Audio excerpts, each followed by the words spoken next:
Shalom adik-adik, kali ini ketemu sama Karya dan kita mau lanjutin bahas kitab Markus kita ya. Kali ini kita sudah masuk di pasal yang kedua nih. Nah, sebelum kita masuk sharingnya, yuk kita berdoa dulu, lipat tangannya, tutup matanya. Bapak yang baik, terima kasih hari ini kami boleh belajar untuk belajar lagi ke dalam kitab Markus pasalnya yang kedua. Tuhan berikan kami hati yang sungguh-sungguh mau belajar mengenal Tuhan lebih dalam lagi. Nah, dalam nama Yesus Kristus kami berdoa dan bersyukur. Amin. Nah, adik-adik, kemarin tuh kita sudah selesai ya bahas kitab Markus pasalnya yang pertama. Luar biasa loh, akhirnya selesai, kita dapat 9 perikop. Nah, sekarang kita mau lanjut nih pasal 2-nya, ayatnya yang 1 sampai ke 12. Ini judulnya adalah orang lumpuh disembuhkan. Oke adik-adik, sudah ambil Alkitabnya ya. Yuk kita sama-sama baca dari Markus 2 ayatnya yang ke 1 sampai dengan yang ke-12. Kemudian sesudah lewat beberapa hari, waktu Yesus datang lagi ke Kapernaum, tersiarlah kabar bahwa ia ada di rumah. Maka datanglah orang-orang berkerumun sehingga tidak ada lagi tempat, bahkan di muka pintu pun tidak. Sementara ia memberitakan firman kepada mereka. Ada banyak orang-orang datang membawa kepadanya seorang lumpuh digotong oleh 4 orang. Tetapi mereka tidak dapat membawanya kepadanya karena orang banyak itu. Lalu mereka membuka atap yang di atasnya. Sesudah terbuka mereka menurunkan tilam tempat orang lumpuh itu terbaring. Ketika Yesus melihat iman mereka, berkatalah ia kepada orang lumpuh itu, "Hai anakku, dosamu sudah diampuni." Tetapi di situ ada orang duduk beberapa ahli Taurat. Mereka berpikir dalam hatinya, "Mengapa orang ini berkata begitu? Ia menghujat Allah.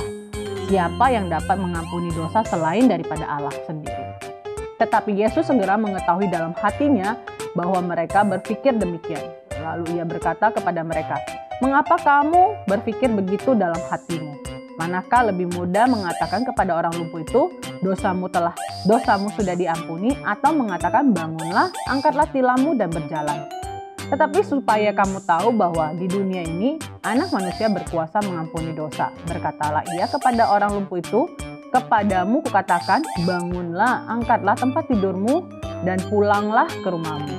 Dan orang itu pun bangun, segera mengangkat tempat tidurnya dan pergi keluar di hadapan orang-orang itu, sehingga mereka semua takjub lalu memuliakan Allah, katanya, "Yang begini belum pernah kita lihat."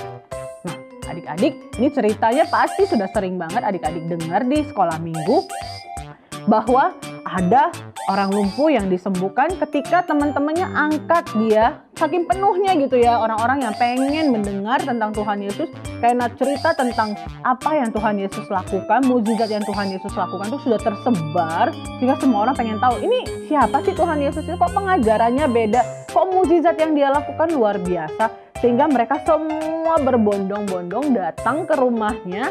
Lalu sampai rumah itu penuh gitu ya. Dan ketika sudah penuh, dia pun orang lumpuh itu pun nggak bisa masuk gitu ya. Akhirnya teman-temannya terpaksa harus mengangkat dia dari atap rumah lalu turunin ke bawah pas di depan Tuhan Yesus. Nah, ketika Tuhan Yesus melihat, wah, orang ini dahsyat sekali. Dia sangat berusaha untuk bisa menemui Tuhan Yesus. Akhirnya apa yang dilakukan? Tuhan Yesus bilang, "Karena iman teman kamu, dosamu sudah diampuni." Nah, pada saat itu ahli Taurat ada di situ tuh, gak seneng mereka gitu ya. Mereka itu langsung bilang, "Kok ini orang bisa-bisanya sih ngampunin dosa? Yang boleh mengampuni dosa ini kan hanya Tuhan. Emangnya dia Tuhan?" Karena Tuhan Yesus adalah juga Tuhan, makanya dia bilang, "Kenapa kamu berpikir seperti itu?" Padahal orang Farisi itu gak ngomong ya, tapi hatinya terdengar. Seruan hatinya terdengar oleh Tuhan Yesus, dan Tuhan Yesus bilang, "Mana yang lebih mudah, mengampuni atau minta orang ini angkat tilamnya?" Karena Tuhan Yesus tahu bahwa orang Farisi, ahli Taurat ini niatnya adalah berbuat atau mencari kesalahan, maka dia bilang sama orang yang lumpuh ini, "Ya udah, angkat tilammu, berjalanlah, pulanglah," gitu ya, suruh pulang gitu ya. Dan ketika si orang lumpuh itu mengikuti apa yang Tuhan Yesus katakan, akhirnya dia bangun, lalu dia keluar, dan semua orang yang melihat dari dia yang biasanya tidak bisa jalan, bisa jadi jalan, semua makin terkagum dan makin sadar bahwa wah, yang kayak gini nih gak pernah terjadi. Nah, dari sini kita belajar apa sih? Yang pertama, Tuhan Yesus itu bukan cuma melihat iman dari si orang lumpuh ini, tapi dia melihat iman orang-orang yang ada yang mau nolongin dia. Nah, kadang-kadang kita juga ngelakuin hal yang sama, kita bisa melakukan hal yang sama. Misalnya, ketika mama kita sakit, papa kita sakit, teman-teman kita sakit, kita mendoakan dan mereka bisa sembuh. Nah, bukan karena si sakit ini yang berdoa saja yang bisa sembuh, tapi karena kita punya hati yang sangat mengasihi orang tersebut dan kita tahu bahwa Tuhan itu bisa, maka orang yang sakit itu bisa disembuhkan. Hebat ya, Tuhan kita luar biasa bukan? Nah, jadi iman dari teman-teman si lumpuh ini membuat si yang lumpuh ini bisa berjalan. Jadi iman kita bisa menolong orang lain, bisa membantu orang lain. Jadi kalau adik-adik menemukan bahwa ada orang yang ingin adik-adik tolong, adik-adik melihat ada orang-orang yang butuh kasihnya Tuhan, yuk kita doakan mereka dengan iman bahwa Yesus sanggup melakukan banyak hal ya.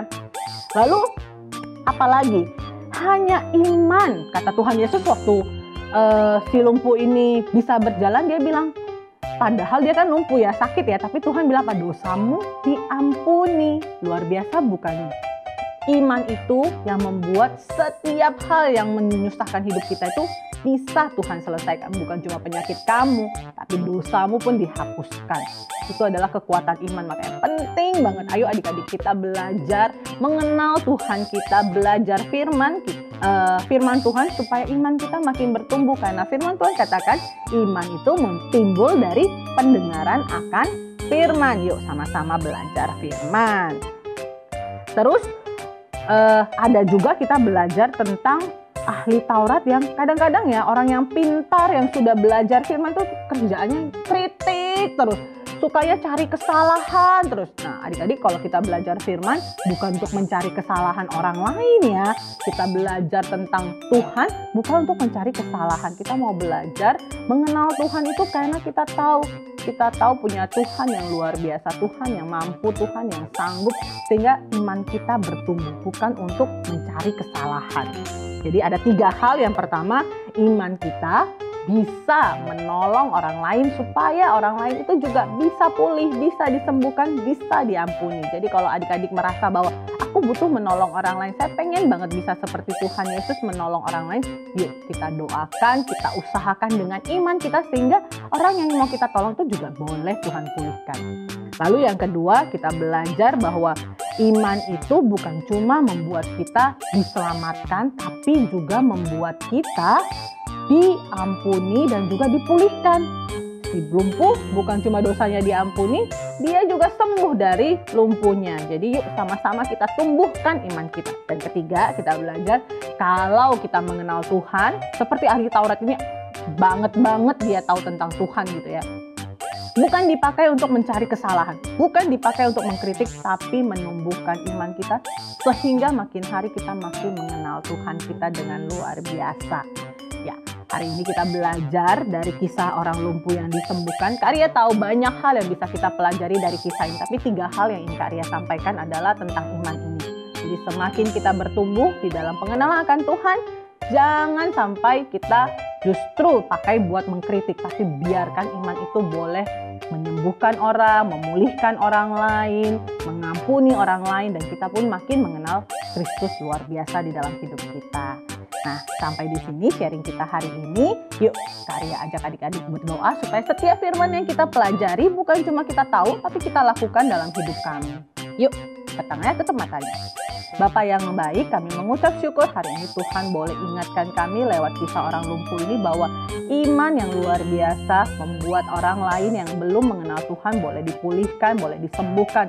Kami mau belajar Tuhan untuk semakin hari iman kami boleh semakin tumbuh lewat pengenalan akan Tuhan, lewat pendengaran akan firman. Kami mau belajar Tuhan, mendengarkan firman, belajar firman setiap hari sehingga iman kami boleh bertumbuh di dalam Engkau. Dan kami juga mau ya Tuhan, setiap pengenalan kami, setiap pembelajaran kami tentang Tuhan bukan membuat kami semakin sombong dan terus mencari kesalahan orang lain, tapi kami belajar untuk melihat kuasa Tuhan yang besar di dalam hidup kami. Terima kasih Tuhan Yesus, hanya dalam nama Yesus Kristus kami berdoa dan bersyukur. Amin. Sampai di sini firman kita ketemu lagi di lain kesempatan. Tuhan Yesus memberkati. Dadah.